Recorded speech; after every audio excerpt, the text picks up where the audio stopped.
Come on, guys, you've seen him. You know how strong he is. You can't win.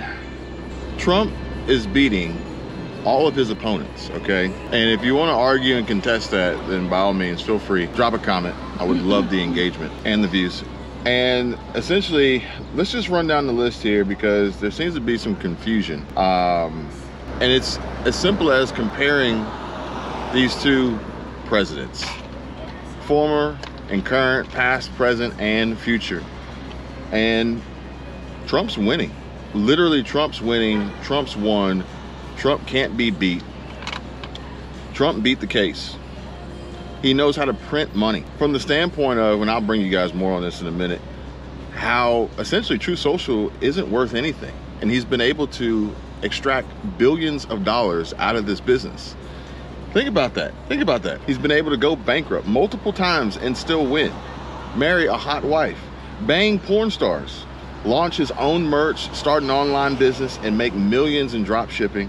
Get hit with a $500 million bill and pay it in cash. And the judge knows it's bogus too and got the sum drop. And then Trump made it rain on Letitia's ass. Now, Biden, on the other hand, destroyed a country. Let me take that back. Is in the process of destroying our country. He's destroying many other countries at that. Has weakened society that bases their entire survival on government handouts. The Build Back Better plan, building it from the inside out, maybe it'll work. It's just not done being built back better yet. But how much time do you have left? Unsuccessfully navigating, traversing, or climbing a flight of stairs without tripping and falling. Oh, and something I thought no one could do, forgetting how to ride a bicycle. He's a father to a degenerate crackhead son. He steals your money and sends it to other countries. He's depleted our strategic petroleum reserve at the worst possible time, taking a huge loss on the sale. And I could go on and on and on, but I'd rather not. And it's funny because I looked up today how to monetize on Truth Social and I couldn't find it. And ultimately all I found was a never-ending supply of haters out there, one of them being the good old The Hill. I think it was The Hill. Here it is. Yeah, The Hill hating on that ass. Trump, the escape artist, keeps avoiding legal and political accountability. I don't know about you guys, but it sounds like he knows, understands, and is effectively putting to work how the system works so that he can continue to stay on top. And if I had to take my pick and choice of who I would want to model after in being successful, then yeah, I think it's a no-brainer. But The Hill is bashing Trump, comparing this to a pro wrestling match, saying that the bad guys are set up to lose, but what about in politics? Alluding to the fact that they're calling and considering Trump to be a bad guy, saying millions of Americans are watching a political wrestling match in which the referee is always looking the other way when it comes to Donald Trump. Hundreds of ordinary citizens involved in storming the Capitol on January 6, 2021 have gone to trial, paid fines, and gone to jail, but not Trump. Again, this is this leftist liberal media bashing Trump and steadily pumping in these lies into the minds and seemingly brains of Democrats. Those non-patriots, anti-conservative. Lawyers Sidney Powell and Jenna Ellis have pleaded guilty over their efforts to overturn the 2020 election based on lies pushed by Trump, but not Trump. And last week, Ronna McDaniel, a Trump ally, as head of the Republican National Committee, the RNC, was fired days into her new job at NBC because so many journalists at the network complained she told lies to support Trump. But Trump is on TV. So it almost seems like most of these folks, they are the ones who are more than likely following the footsteps of old Joe and ultimately don't know how to push through and fight to win. If you know that the system isn't fair, then you need to then also know how to play the game, that being the system, to win and not lose because it's already stacked against you. And Trump continues to do that day in and day out. I mean, let's just face it, folks. Would you rather model after a man who knows how to get what he wants, or I don't know, maybe someone who's showing severe signs of cognitive decline? The choice is yours. I don't care which one you pick. I'm just painting the picture. I'm just putting the information out there for you guys to interpret and decide on your own. Don't take my word for it. But in other news, this is happening. Right now, the United States of America is both providing aid to Israel's enemies and providing the weapons that are taking them out on the battlefield inside of the country. We do have multiple nations saying that this will be the end-all war, the war that ends all the other wars in the Middle East. They're warning that the powder keg has already been ignited. What we're waiting for here is just those next series of cataclysmic events. In the United States of America, we are seeing a massive affront to our economy. Right now, the number of CEOs that have resigned has risen 28%, almost 30% month over month. This is the highest number of CEOs departing the workforce in a single month ever on record. This is a war against you. This is a war against you as CEOs exit and depart from companies. Chief executive officers. It's terrifying, isn't it? It's funny because as I think about CEOs and their position and their role, and ultimately, let's just say, let's call a CEO, we'll call a CEO an owner, we can call a CEO a head coach, or we can call a CEO a quarterback, okay? Essentially, they're running the show. In essence, we're talking about football here, okay? NFL. And they run the show, basically. Well, what happens when they leave?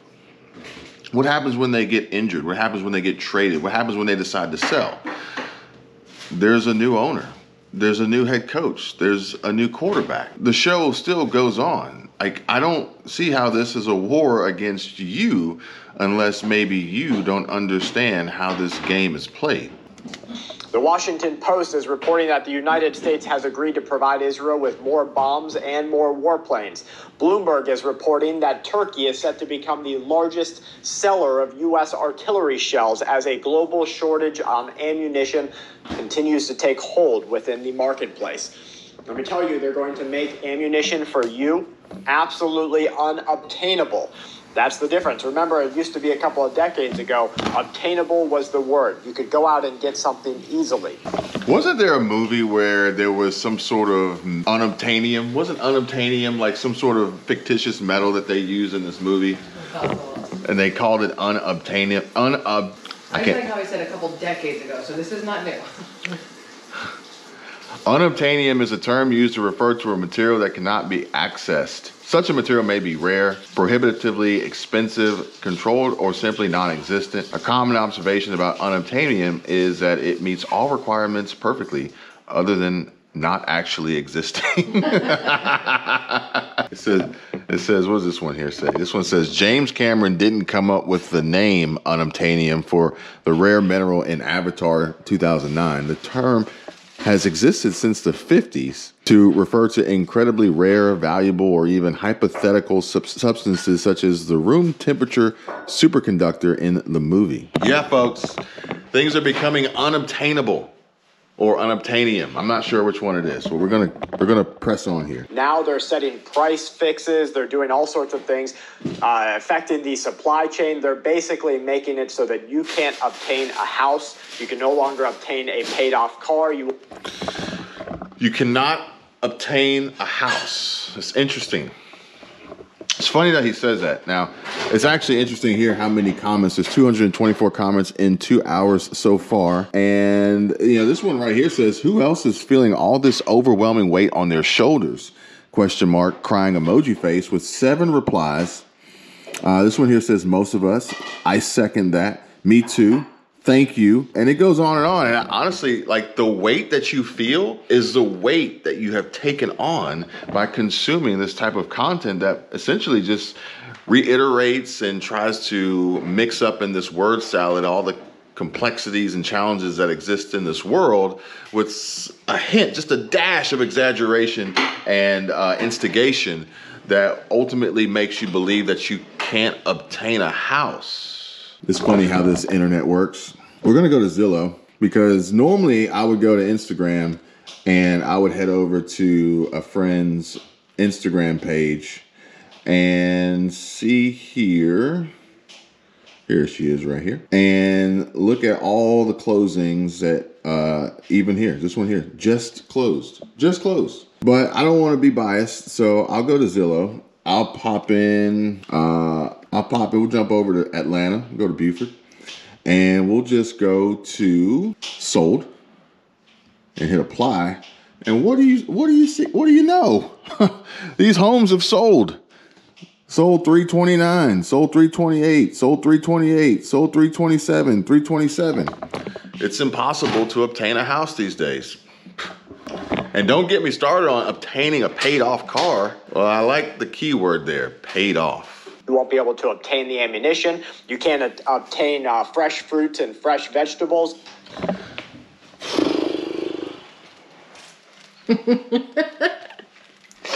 The irony! The irony! Of obtained fruits and vegetables. They're making life unobtainable. You won't even be able to obtain life. You hear that, Max? You can't even obtain life. I can tell you my problems, meditating my silence. But I keep pushing my pen, rotating my stylus. Brokenness feeling like sin, now no Creflo Dollar.